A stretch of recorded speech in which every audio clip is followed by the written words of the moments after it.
magjowa ang dalawa. Jericho Rosales at Janine Gutierrez magkatabi sa van. Kung bago ka lang sa channel na ito, huwag kalimutang mag-like, share, comment, and subscribe. At huwag kalimutang pindutin ang notification bell icon para maging updated ka sa bawat upload nating video. Masaya ang mga fan ni na Jericho Rosales at Janine Gutierrez sa susunod-sunod na ayuda sa kanila. Gaya na lang ng post ni Jolina Magdangan na kuha sa airport ng papunta ang cast ng Lavender Fields, Batang Quiapo at Pamilya Sagrado sa Masquerade Festival sa Bacolod City. Sa mga photo na ipinost ni Jolina, hindi naghihiwalay sina Jericho at Janine, pati sa van ng kanilang sinakyat, magkatabi pa rin. May isang photo pa na nakaakbay si Jericho kay Janine na labis na ikinatawa ng kanilang shippers. Nagpapasalamat kay Jolina ang mga fans at may naniniwalang magjowa na ang dalawa. Iba raw kasi ang kanilang dalawa. May nag-comment pa na ngayon lang yan nakitang masaya si Janine. Noon daw happy lang si Janine, pero ngayon ni Jericho, kakaibang sigla ang kanilang nakikita. Sana raw forever na ito. Courtesy of Edo Manzano naman ang isa pang ayuda ni na Janine at Jericho for their fans. Nakapost sa Instagram ni Edo ang reels ng TikTok na nakatakig sa Netflix PH. Dagdag na pampapakilig ang caption ni Edo sa reels post na illegal dapat na maging ganito ka-cute. Jericho Rosales Official, Janine Gutierrez. Nagpapasalamat din kay Edo ang mga fans sa kakaibang ayuda na bigay niya. May nagbiro pa nga na siguro raw pati si Edo ay kinikilig sa TikTok ng co-stars niya sa Lavender Fields. May mga advance ng mag-isip na sana raw sina Janine at Jericho na ang in-game. Pero mas masaya na rin sila. Ayaw na nilang isipin na may ibang nakaka-forever ang mahal nilang love team.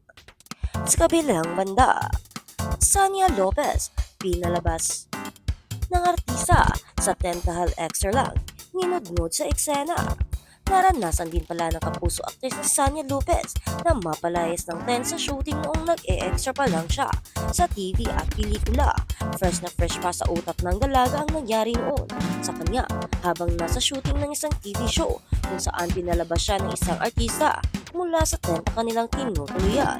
Maraming revelasyon si Sanya sa panayam ng Fast Talk with Boy Abunda, kabilang na ang pagsubok na pinagdaanan niya noong nagsisimula pa lamang siyang mangarap na maging isang artista. Sa akin po, Tito Boy, kasi mahirap din po talaga sa mga nakakilala sa akin. Alam nila kung paano muna ako naging artista. Simula ng pagbalik tanaw ni Sanya, dumating po ako sa point na naging extra ako ni Bianca with Ashley Ortiga. Kwento man ni Sanya na nag-extra rin daw siya noong Kapuso series na Wish I May noong 2016. Pagpapatuloy pa ng Kapuso Star, parang may kinakailangang inunod doon.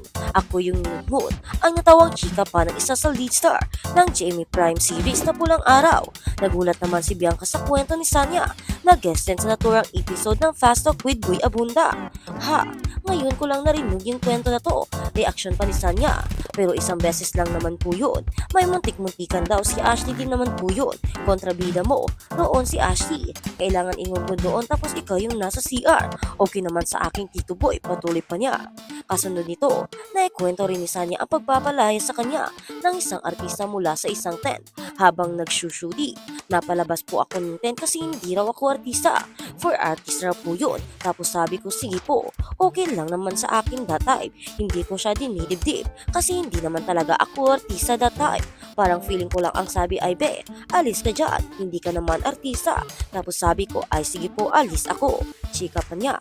Nag-enjoy naman daw kasi siya sa pagiging extra, lalo na kapag nabigyan siya ng isa o dalawang line sa kanyang eksena.